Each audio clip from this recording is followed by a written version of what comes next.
সম্মানিত দর্শক, আপনারা দেখছেন আল হিলাল মিডিয়া। আমি আপনাদের সামনে আছি এমএনটি। আমরা এই মুহূর্তে পৌঁছে গেছি পোলেরহাটের অনন্তপুর পিস ইসলামিক একাডেমিতে। আমরা এখানে আসার পরে দেখলাম এখানকার ছাত্রছাত্রী খুব সুন্দরভাবে মনোরম পরিবেশে তারা পঠন পাঠন করছে, বা এখানে যে স্কুল পরিচালক অর্থাৎ পিস ইসলামিক একাডেমি যে স্কুল আছে, বাচ্চারা কত সুন্দরভাবে শান্তশিষ্টভাবে তারা পঠন পাঠন করছে, আমরা এসে দেখলাম। তো আমরা এই মুহূর্তে কথা বলে নেব এই পিস একাডেমির প্রিন্সিপাল স্যারের সাথে। আমরা একটু কথোপকথন করব, আমরা অফিসের দিকে একটু যাওয়ার চেষ্টা করব। আমরা এখন কথা বলে নেব পিস ইসলামিক একাডেমির প্রিন্সিপাল স্যারের কাছে। স্যার, অ্যাট ফার্স্ট আপনাকে আমাদের আল হিলাল মিডিয়ায় স্বাগত। আপনি কেমন আছেন স্যার? আলহামদুলিল্লাহ, খুব ভালো আছি এবং আপনারা এসেছেন, খুবই ভালো লাগছে। এটাই স্যার, আপনি যে এত সুন্দরভাবে একটা স্কুল বা প্রতিষ্ঠান কিন্ডারগার্টেন স্কুল চালাচ্ছেন, আপনি এত সুন্দরভাবে মনোরম পরিবেশে আপনি পঠন পাঠন দিচ্ছেন, বা এই লাগায় অনেক স্কুল আছে, আপনার স্কুলে এতটা বাচ্চা আমরা ছাত্রছাত্রী দেখলাম, খুদে পড়ুয়া, তারা খুব সুন্দরভাবে এসে দেখলাম তারা খুব সুন্দরভাবে পঠন পাঠন করছেন। আপনি অভিভাবকদের কি বার্তা দেবেন?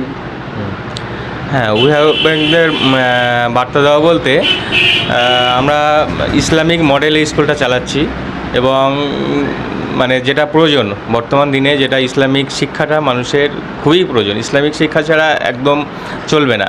আমাদের এটা ইসলামিক মডেল ছিল না, আগে ইম্পেরিয়াল একাডেমি নামে স্কুলটা চলতো।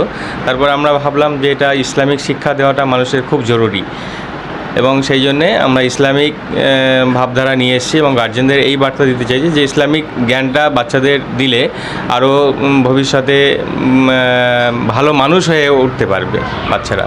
আপনি কি শুধু ইসলামিক শিক্ষায় পারদর্শী করতে চান, না আপনার খুদে পড়ুয়াদের আপনি সর্ব বিষয়ে পারদর্শী করতে চান? হ্যাঁ, অবশ্যই সর্ববিষয় তো অবশ্যই দরকার, এবং সর্ববিষয়ের সঙ্গে সঙ্গে ইসলামিক শিক্ষা না থাকলে মানুষের ডেভেলপমেন্ট হবে না, সেই ভেবেই আমরা এই মডেলটা করেছি। এবং এই সঙ্গে সঙ্গে সর্ববিষয় এক্সপার্ট হবে এবং সাথে সাথে ইসলামিক শিক্ষাটা দেওয়া হবে।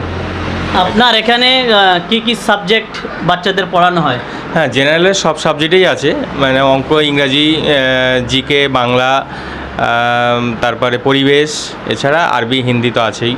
হ্যাঁ, আচ্ছা, আপনি যে হিন্দির কথাটা বললেন, আপনি ইসলামিক স্কুল, এটা যদিও ইসলামিক স্কুল, হিন্দির প্রাধান্য অতটা আসার কথা না, কিন্তু আপনি বর্তমান যুগের যে পরিস্থিতি, যে আমরা ভারতীয়, আমাদের যে ভাষাটা হিন্দি, অর্থাৎ রাষ্ট্রীয় ভাষা হিন্দি, সেই ভাষার দিকে কি আপনি প্রাধান্য দিচ্ছেন, না আপনার স্টুডেন্টদের শেখাতেই হবে? সেই কি বার্তা দেবেন বাচ্চাদের উদ্দেশ্যে বা অভিভাবকদের উদ্দেশ্যে? হ্যাঁ, হিন্দি একটা প্রয়োজনীয় ভাষা, যেহেতু আমরা ভারতবাসী, সেই জন্য ভারতবর্ষে একটা রাষ্ট্রীয় ভাষা হিন্দি নয়, কিন্তু তবুও ভারতবর্ষে একটা ব্যাপকভাবে হিন্দির প্রচলন আছে। হিন্দিটা শিখলে সুবিধা হবে, সেই কারণেই হিন্দিটা শেখানো হয়। বর্তমান যুগে কম্পিউটার কিন্তু একটা বেশ ভালো জায়গা বা ভালো স্থান অধিকার করেছে। কম্পিউটার বিরাট একটা জিনিস। আপনার বাচ্চাদেরকে কম্পিউটার প্রশিক্ষণের জন্য কি ব্যবস্থা নিচ্ছেন? হ্যাঁ, কম্পিউটার শিক্ষা আমাদের আগে ছিল, তারপর বর্তমানে এখন অফ আছে, কিন্তু আবার ওপরে ঘর রেডি হয়ে গেছে। কম্পিউটার শিক্ষাটা চালু করবো ইনশাল্লাহ আগামীতে, আগামী বছরে হয়তো ইনশাল্লাহ চালু হয়ে যাবে।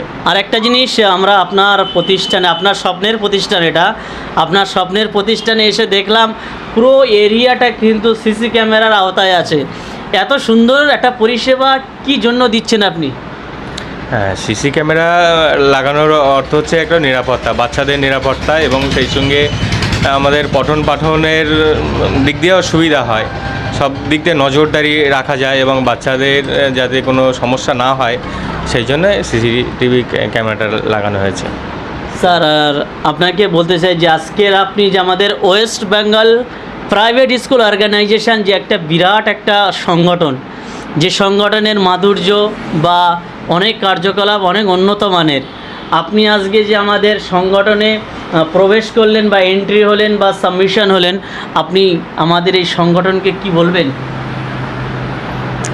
সংগঠনের কথা শুনেই তো আমার ভালো লাগে। প্রথম কথা, এতদিন কোনো সংগঠনের মধ্যে ছিলাম না, আপনারা এসছেন খুব ভালো। এবং আমরা ভাবছিলাম, আমি একা একাই ছিলাম, আপনার সংগঠনের মধ্যে থাকলে একটা পরিবারের মধ্যে আমরা